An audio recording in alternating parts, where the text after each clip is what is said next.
Estimados tutor, compañeros, buenas tardes.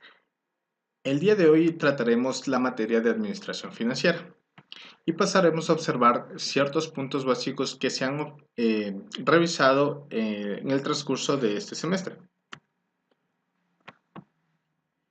Vamos a observar la definición de administración financiera.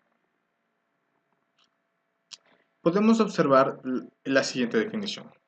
Administración financiera es el conjunto de actividades por medio de las cuales la administración de la empresa busca la obtención, asignación y uso óptimo de los fondos, en las más favorables condiciones para que el capital como recurso aporte su mejor contribución al conjunto de objetivos de la empresa. Dentro de los objetivos de la empresa tenemos el objetivo financiero, que nos muestra que es producir y o prestar servicios.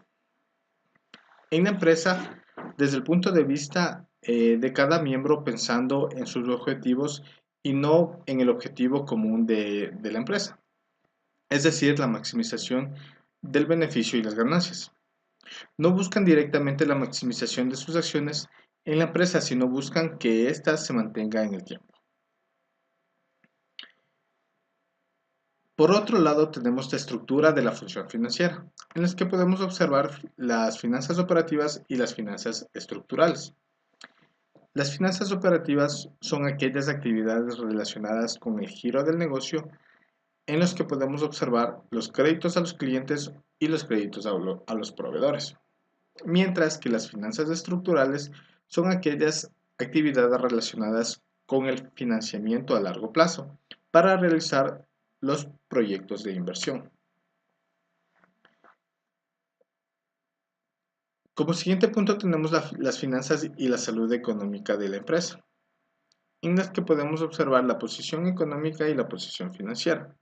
Por un lado, la posición económica está relacionada con los beneficios obtenidos por las ventas, mientras que la posición financiera está relacionada con la liquidez de la empresa.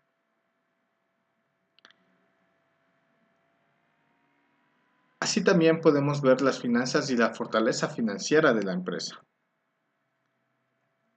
en las que podemos observar las trayectorias, los tipos de trayectorias, en las que tenemos la trayectoria objetivo, que es la posición de capacidad de ingresos y capacidad positiva para pagos. El objetivo de las finanzas empresariales es la consecución de las metas de índole financiera que permitan alcanzar el objetivo general de la empresa. Por otro lado, tenemos la trayectoria colapso, que es la posición desfavorable sin capacidad de ingresos, pero con liquidez en la empresa. En este sentido, similar a un colapso económico, se asocia a una crisis de grandes proporciones. Los colapsos de este tipo incluyen la paralización de la actividad económica, el crecimiento del desempleo y el aumento de la deuda pública. Mientras que la trayectoria de apalancamiento nos muestra que es la posición de capacidad de ingresos, pero con problemas de pagos. En esto podemos observar que el apalancamiento financiero consiste en utilizar algún mecanismo como las deudas para aumentar la cantidad de dinero que podemos destinar a una inversión.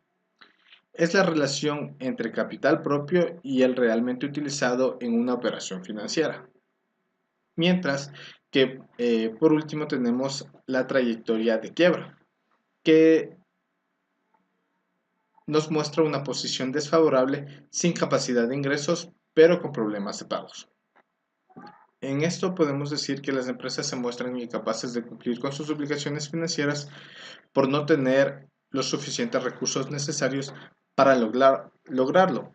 Se declara en bancarrota cuando el deudor es incapaz de pagar sus deudas y como solución puede apelar al recurso jurídico de la quiebra. Ahora vamos a pasar a los informes financieros. En los informes financieros nosotros podemos observar cuatro principales informes financieros, que son el estado de situación financiera, el estado de resultados, el estado de flujos de efectivo y el estado de cambios en el patrimonio. Pero también podemos observar un quinto estado financiero que son las notas a los estados financieros. Y esto también comprende un informe de la gerencia y también el dictamen del auditor independiente, en las que podemos observar cuatro tipos de opiniones, en las que tenemos la opinión adversa, la opinión con salvedades, la opinión de abstención y la opinión no calificada.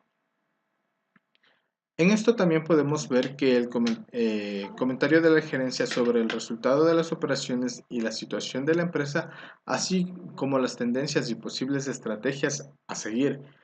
Un comentario analítico es explicar eventos inciertos que la gerencia considera podrían generar que la información presentada no sea el indicativo de la posición futura del negocio. Ahora vamos a ver ciertos objetivos del análisis de los estados financieros, en los que podemos observar como primer punto que permite evaluar el desempeño anterior de la empresa, también permite evaluar la condición actual de la empresa y por último busca predecir el potencial futuro de una entidad y proporcionar indicios sobre la forma en la que la empresa responderá a los desarrollos económicos futuros. Ya, vamos a observar los objetivos del análisis de los estados financieros, en los que tenemos que nos permite evaluar el desempeño anterior, como lo habíamos mencionado, permite evaluar la condición actual de la empresa y también buscar predecir el potencial futuro de una entidad y proporcionar indicios sobre la forma en la que la empresa responderá a desarrollos económicos futuros. Para el estudio de los informes financieros, debemos analizar también los 5 tipos de ratios, en los que tenemos los ratios de liquidez, de gestión, los ratios bursátiles, los ratios de solvencia y de rentabilidad. Dentro de los ratios de liquidez, nosotros podemos observar 3 tipos de ratios, en los que son la liquidez, prueba ácida y prueba defensiva. Pero, ¿qué nos indican los ratios de liquidez? Nos indican la capacidad del negocio de satisfacer sus obligaciones a corto plazo. También es importante complementar el análisis de la liquidez con el flujo de caja proyectado, con un presupuesto detectivo. Podemos observar que el ratio de liquidez resulta de la operación entre el activo corriente sobre el pasivo corriente, mientras que la prueba ácida es el resultado del activo corriente menos las existencias y menos los gastos pagados por anticipado sobre el activo corriente. Y por último tenemos la prueba defensiva, que es caja y bancos más los valores negociables sobre el pasivo corriente. Por otro lado tenemos los ratios de solvencia, que nos indican la diferencia de liquidez y hasta qué punto la empresa está endeudada. Evalúa la capacidad de endeudamiento de la empresa en forma total y el respaldo que tiene frente a las deudas totales. En este punto nosotros encontramos 6 tipos de ratios de solvencia, que son el grado de endeudamiento, el grado de propiedad, el endeudamiento patrimonial, la cobertura del activo fijo, la cobertura de intereses y el costo de la deuda.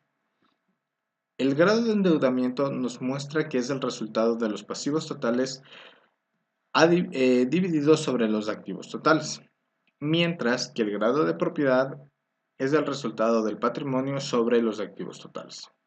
Asimismo, el endeudamiento patrimonial resulta de los pasivos totales sobre el patrimonio, mientras que la cobertura del activo fijo es el resultado de la deuda a largo plazo más el patrimonio sobre los activos fijos netos. Como quinto punto tenemos las coberturas de intereses, que es el resultado de la utilidad operativa sobre los gastos financieros. Y por último, el costo de la deuda, que nos resulta de los gastos financieros sobre los pasivos con costos financieros. Los ratios de gestión permiten evaluar los efectos de las decisiones y políticas seguidas por la empresa en la utilización de sus recursos respecto a cobros, pagos, inventarios y activos. Mide la eficiencia con la que se han utilizado los recursos disponibles a partir del cálculo de rotaciones de determinadas partidas del estado de situación financiera, la estructura de las inversiones y el peso relativo de los diversos componentes del gasto sobre los ingresos. Entre los entre los ratios de gestión tenemos el ratio de cuentas por cobrar, que es el resultado de las ventas sobre las cuentas por cobrar. Los días de promedios de cobranzas, que son los 365 días que tiene el año, sobre la rotación de cuentas por cobrar. La rotación de cuentas por pagar, resultante de las compras sobre el promedio de cuentas por cobrar. Los días promedio de pagos, que son los 365 días del año, sobre la rotación de cuentas por pagar. Asimismo, la rotación de inventarios, que resulta del costo de ventas sobre el inventario promedio.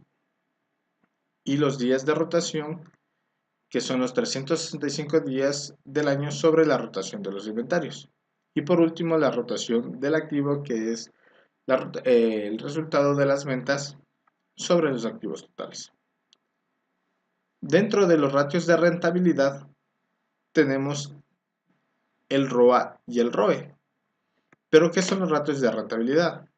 El análisis de rentabilidad se usa para analizar cuán eficiente es la empresa en el uso de los activos. La rentabilidad es una relación de 4 principales componentes: el volumen de la inversión de los activos, las ventas, la utilidad y el patrimonio o la inversión de los socios. Ahora, el ROA. El ROA es el rendimiento sobre los activos, que es el resultado de la utilidad operativa menos impuestos sobre la inversión promedio. Mientras que el ROE, el rendimiento sobre el patrimonio, es el resultado de la utilidad neta sobre el patrimonio promedio.